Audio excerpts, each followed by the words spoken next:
This is WKNC 88.1 HD1 HD2 Raleigh. You are listening to WKNC's Off the Record. This is Slacker, and I am here with the delightful Dr. Diamond Forde, here with us today to discuss poetry and her experiences in creating her new collection, The Book of Alice. Thank you so much for having me, Slacker. Of course, I'm glad you could be here. How have you been lately? So far so good. I've been keeping pretty busy, what with the semester, because I teach here at NC State, but also traveling for like the book tour, which is new. This is technically my second book, but my first time doing a book tour because my first book came out during the pandemic. So most of the readings I did were virtual at that time. So this is a almost like a first book experience for me. And it's been pretty exciting, pretty exhausting, but definitely like an interesting learning curve. I'm learning a lot through the process. That's amazing. I guess it's pretty cool that you at least have the experience of having something out before you have your first book experience.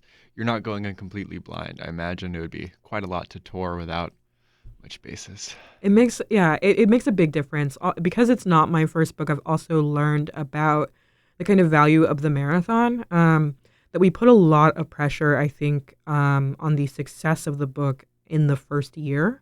But a lot of the success of my first book didn't actually happen until that year had expired. And then I was able to kind of really travel and make deep connections, go to different universities. So really, truly, the book will outlast the year. And so it's a marathon, right? Really pacing myself for that. Marathon, not a sprint. I really like that mindset. I really like that mindset. I feel like currently in this current kind of cultural milieu, we're kind of in one of those moments where if it's not currently on our feed and we're scrolling past it, it might as well not exist. Yeah. One of the things that I have to tell like poets probably all the time is that patience is a valuable skill.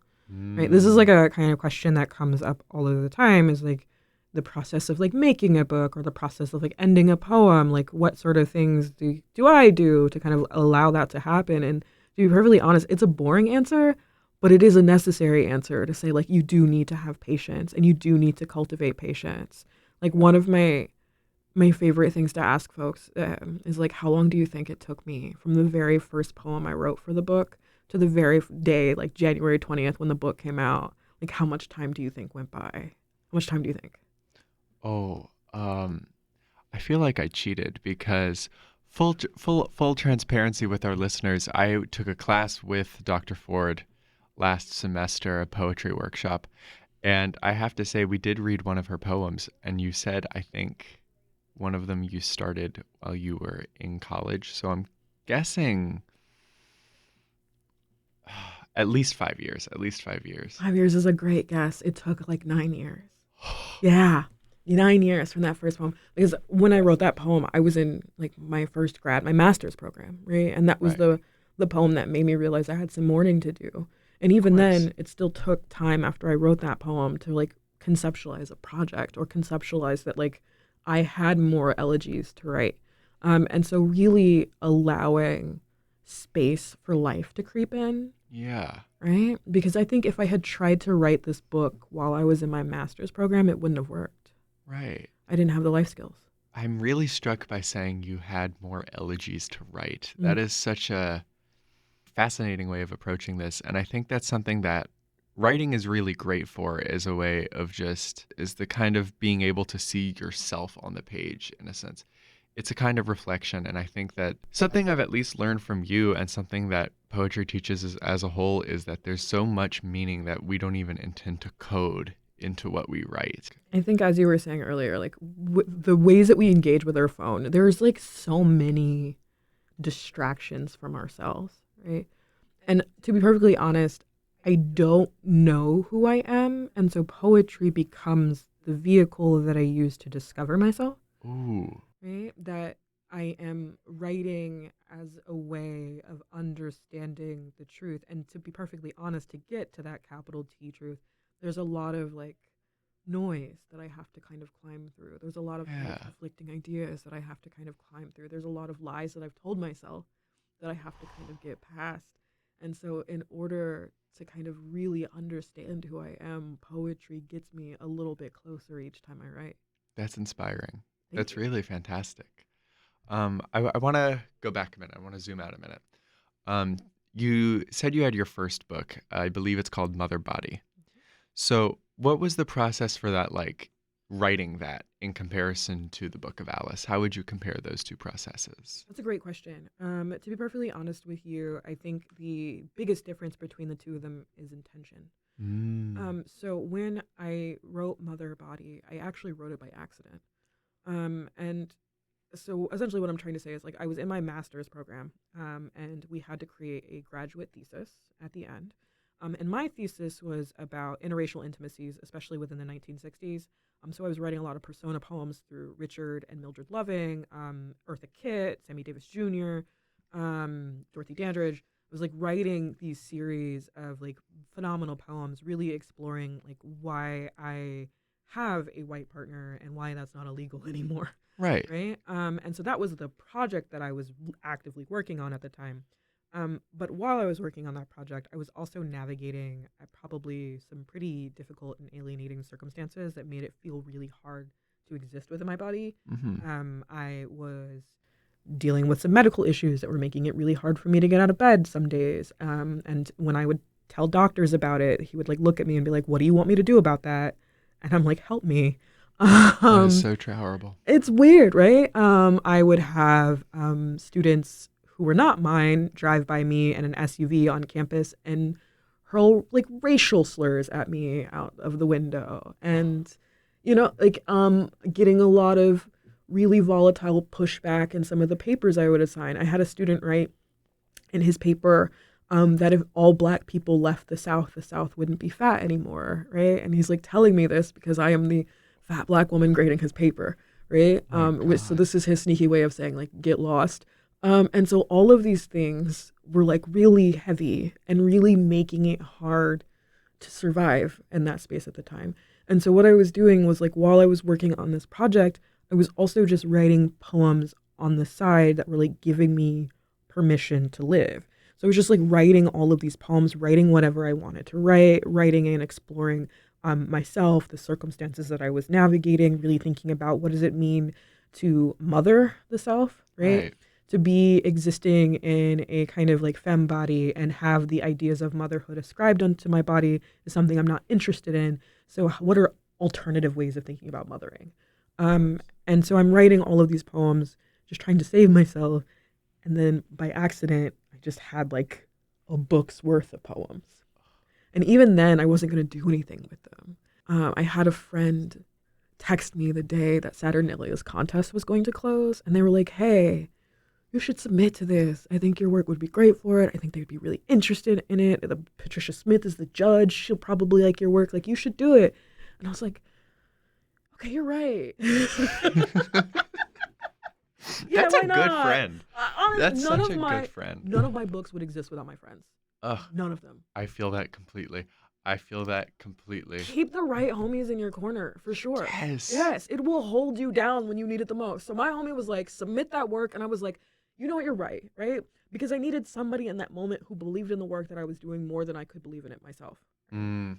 And so they shipped me off. I sent the manuscript out, trusting in my friend, and then like July 18th, 2019, and I know it exactly because that is my birthday. Wow. I get a call from like the founder of Saturnalia Books, and they're like, "We want to publish your book." Oh. And I was like, "Are you serious?" And I started crying, and I was like, "It's my birthday." And he was like, "Are you serious?" And I was like, "Yes." And he was like, "Happy birthday!"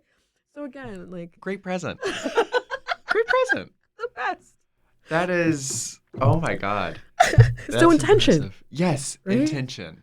Because that was a complete accident. All of this is just kind of a series of circumstances, right? Where I was just writing for myself. That book was always for myself first and foremost. Mhm. And even having my friend in the end be like, do it, right? All of that was unintentional. Of course. Book of Alice, far more intentional. Both of these seem to be variations on a theme in some sense. Mm. But with Book of Alice, at least to my knowledge, seems to have, because of that intentionality, much more of a specific focus. Not message nor narrative, but a kind of point it's getting at relating to your grandmother and your family history. Would you be interested in expanding on? Yeah.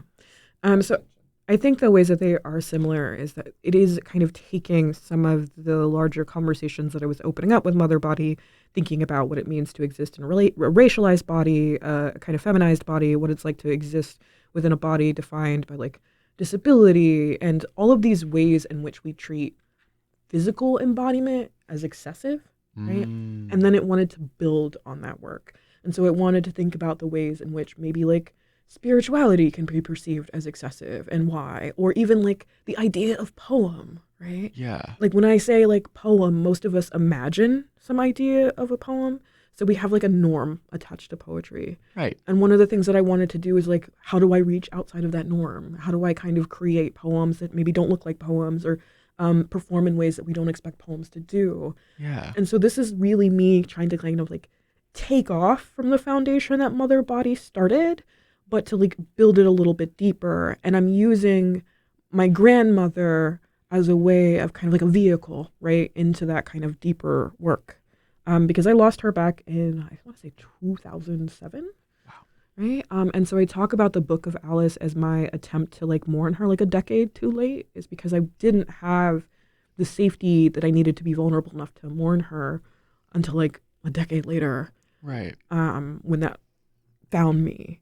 And so like allowing this book to really both build off of Mother Body, but stand on its own in its relationship to grief, to archive, to genre, to canon, right? It is really, I think, a continuation of work that I couldn't have done when I was younger.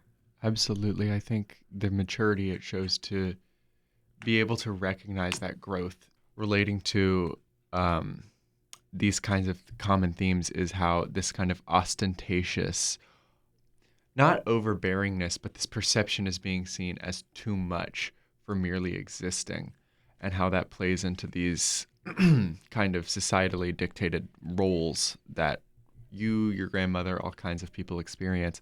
How do you reckon with those kinds of ideas, this perception of being seen as too much? And how do you combine that with grief? I feel like being seen as this kind of ostentatious figure is like almost grandiose. In many ways, it sounds like it could be seen as a celebration, although I hesitate to use that word too freely. And how do you reckon that with these themes of grief that are present in the Book of Alice?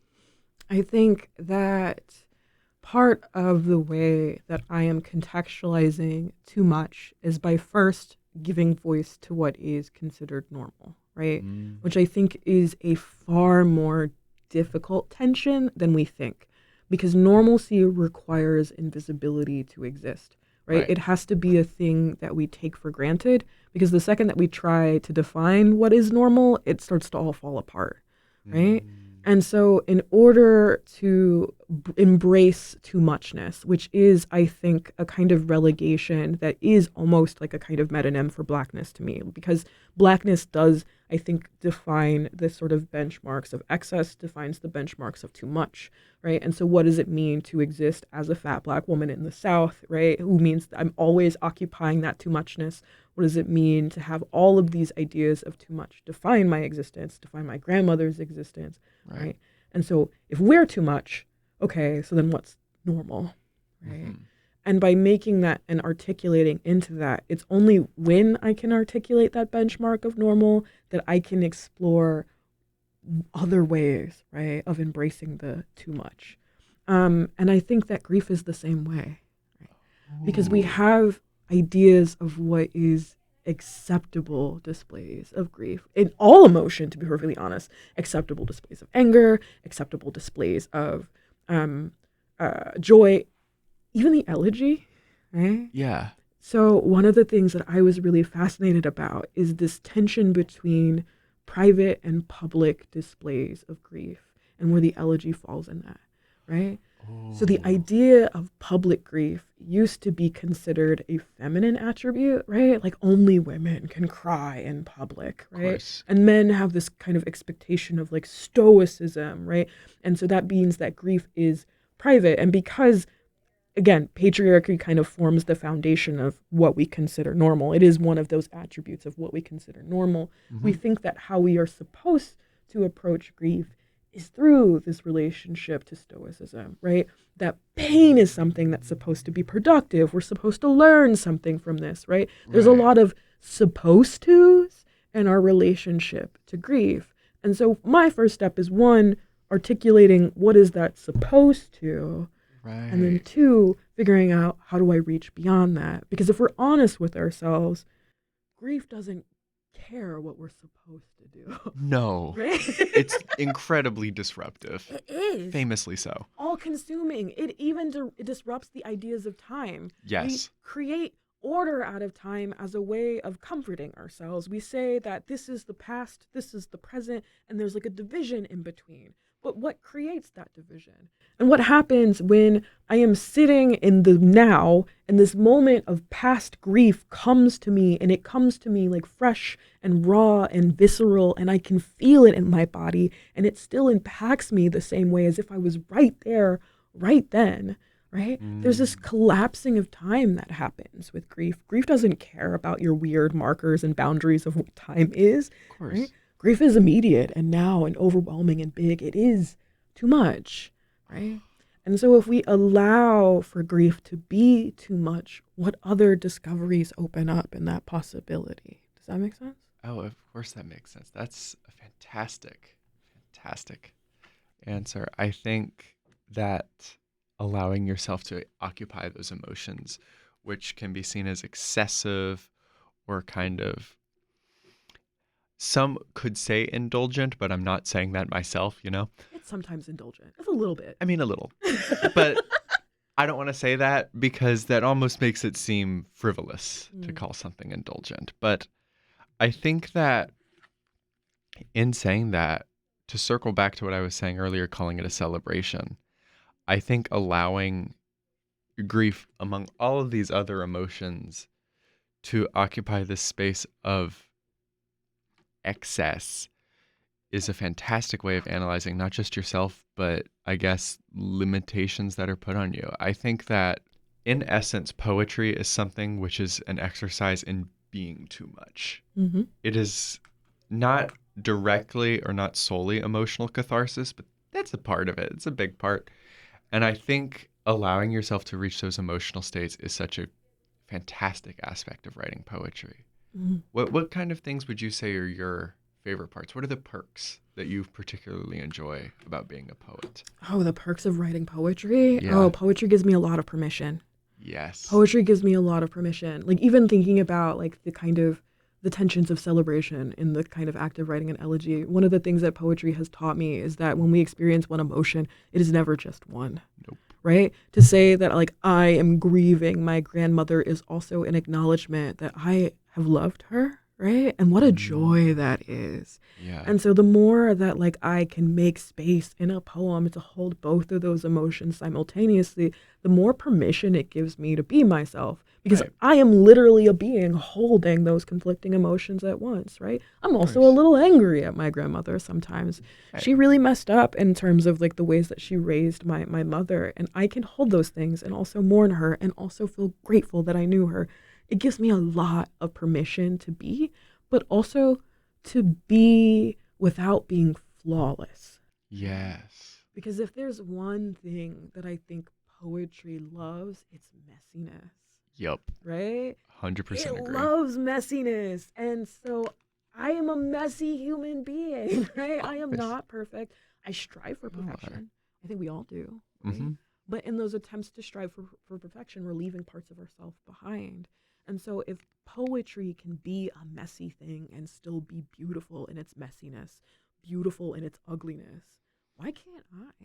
Right? Of course. Poetry, I think that's probably my favorite part, is the ways that it teaches me permission. And then also I get to give that gift out as like a professor, right? Yeah. And it gets to kind of pass on permission to other people. I like, there's this cheesy thing that I say to my homies, which is like I'm just trying to pay poetry back, right?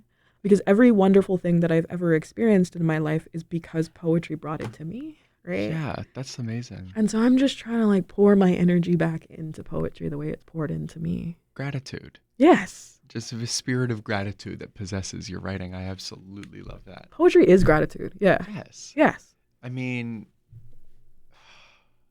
I feel like people box a lot of poetry into like genre categories like elegy and ode, but I feel like that reduces exactly what you're talking about, which is this context creating and identity creating power of holding these multiple emotions and ideas in tension with each other, you know? Yes. It's sense making and it's order making. It's how Yes. we're taught to navigate through the world. If I can assign something poem, that means I know how to categorize it, I know how to deal with it, right? But Hmm. poetry doesn't care about any of those things. It's the control we assert on poetry. Poetry just is, right? Right.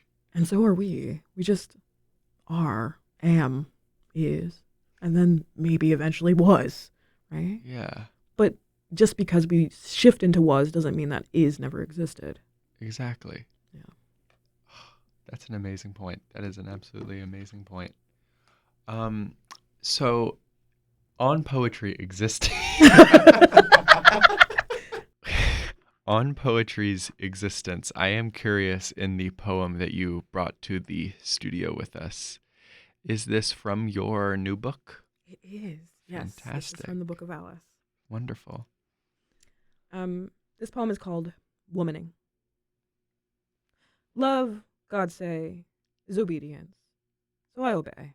The alarm of sun sung through my window, climb down cold steps to hymn and hem, to cook, clatter, and kid myself into believing these tasks don't hook familiar shackles. And when my man kissed me in the soft spot below my ear, I dream he really want me. But that's what's wrong with womanin'. We stay spinning yarn from the colorful crochet of our minds, but few admire it.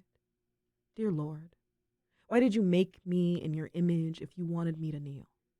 Let me break the rules one time. Lace the loafers by the front door on my large, girlish feet, then walk like I got somewhere, everywhere to go. Thank you. That was terrific. Um, I think that really captures exactly what we were discussing earlier with this poetry as gratitude, as celebration, as giving space to be too much. I think that there is such a strong statement in that poem about being a woman and rejecting the subservience that's associated with that entire gender identity. Just a great way of articulating that in there. And I just want to applaud that. I just want to applaud that. Thank you. And one of the things that like readers can't see this obviously as they are like hearing the poem, but that poem is the way that it appears in the book. And this is for the first edition run only. Is that it appears all in red, right? So part of this is me having conversations with like the kind of red letter editions of the Bible, but also whenever you see the red appear in the book, it's my grandmother speaking, right? So that whole poem is supposed to be in the voice of my grandmother, right? And one of the things that I am really trying to think through and hold is that my grandmother's idea of womanhood was largely spoon-fed to her. Of course. That it was these kinds of ideas that she received from the Bible, from her mother, from different kind of life circumstances about who she was supposed to be. And there were a lot of times in her life where she brushed up against the discomfort of those ideas of womanhood, that it wasn't like she could always occupy those. And to be honest, I don't think she always wanted to, Right. but she still defined herself by that. And I think it created a lot of harms for her that are generational, that those discomforts and pains that she experienced because of these ideas carried forward through the family and become an inheritance that I hold too, right? And so one of the things that I'm thinking about, again, is what is that norm of womanhood, right? And how do I open that norm up to allow the too much in? The too much always existed, right? It's just about allowing the too much to exist. So something in that poem that really stuck out to me, and in your discussion of it being in your grandmother's voice, is the relationship between poetry as a voice of the present, but also as a voice to give agency to people in the past, you know? And I think there's the more literal sense of that where it's the writing it from this perspective or in the voice of your grandmother who brushed up against these norms of femininity that were kind of forced down everyone's throats for generations. I am curious about how, as you say, time is a way in which order is constructed. I'm interested in how time figures into this poem because of these timeline collisions.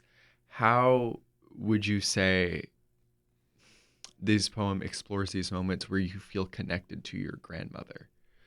So, in this, what I'm saying is, how do you explore your grandmother who lived in the past? How do you explore her kind of expression and gender in a contemporary form that is embodied in yourself? No, that's fantastic because that's exactly, I think, the goal of the book, which is basically not just to look at my grandmother in a way to construct her past, right, and her own story that she couldn't tell. That's only part of the goal of the work, right? The goal of the work is still ultimately to ask myself, who am I, Of course. right? Why do I exist? And in particular, what sort of things have I inherited, right, through my grandmother's own journey that defines who I am and why I exist the way that I am now, right? Yeah. And so from the kind of outset of this project, I am trying to understand the present by dismantling the barriers of the past, right? That those spaces are supposed to collapse.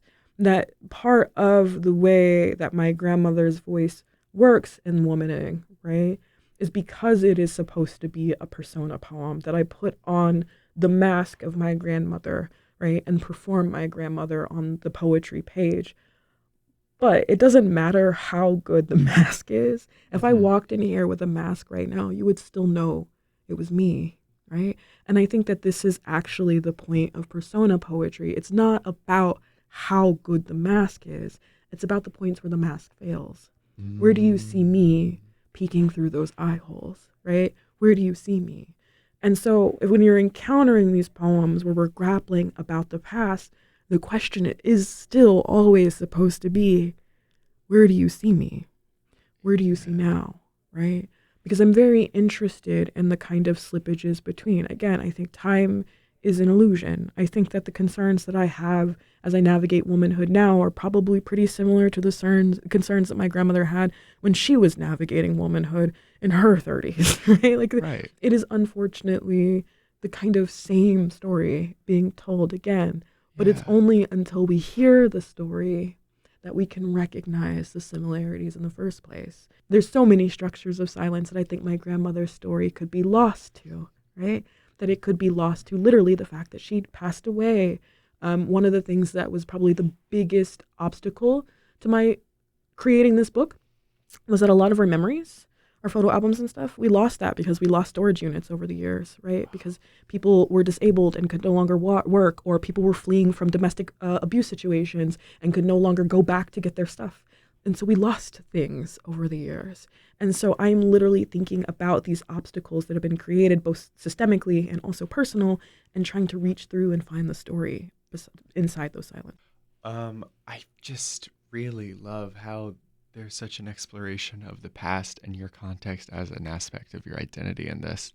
It's exactly as you were saying, where it's those slippages in the mask that show you who you most truly are, in a sense, or who you are in exploring your grandmother's history. I think that there's something really powerful in saying that identity and performance and expression are defined by the constraints or the ways in which the constraints fail rather than when they succeed. Yeah, right? Again, that's the kind of beautiful invitation of poetry, because poetry delights in messiness, right? Yeah. Failure is inevitable, but we spend so much time trying to cull the failure out of ourselves, right? It really is like uprooting what makes us human. What makes my grandmother human is not that she raised me, it's that sometimes she failed in the raising, right? That my grandmother tried to adhere to these ideas of womanhood and failed in her attempts to do it. That my grandmother tried to be a good mother and at times sincerely failed in her attempts to do that. But being able to tell my grandmother's story with all those nuances, her successes and her failures, is inviting her humanity back in ways in which time tries to remove. So much of this involves so much empathy. It's really impressive because it's not just having to give a voice to yourself. It's not just having to give a voice to the present, but there's such like a just deep empathetic heart to that kind of act of, yes, discussing your grandmother's experiences, but humanizing the context and the situation, even when she wasn't able to succeed in the way she hoped to. She was trying. There was an effort. And by and large, she had her successes, and that's what's important. Yeah, right. To be the person who basically says that her success lives in me, right? In a lot of ways, that is incredibly egotistical. And yet, at the same time, it is the kind of power of controlling one's own narrative Yeah. to say that there are certain circumstances that my family had to navigate that I would like to end with me, that cycle of harm and damage, I would like to be the person who ends that. How do I end that? Well, first off, I have to acknowledge that it existed in the first place, Right. which is something that my family didn't want to try before, apparently, right? But acknowledging that hurt and harm is there, right, is the first step in being able to say, no, it stops now.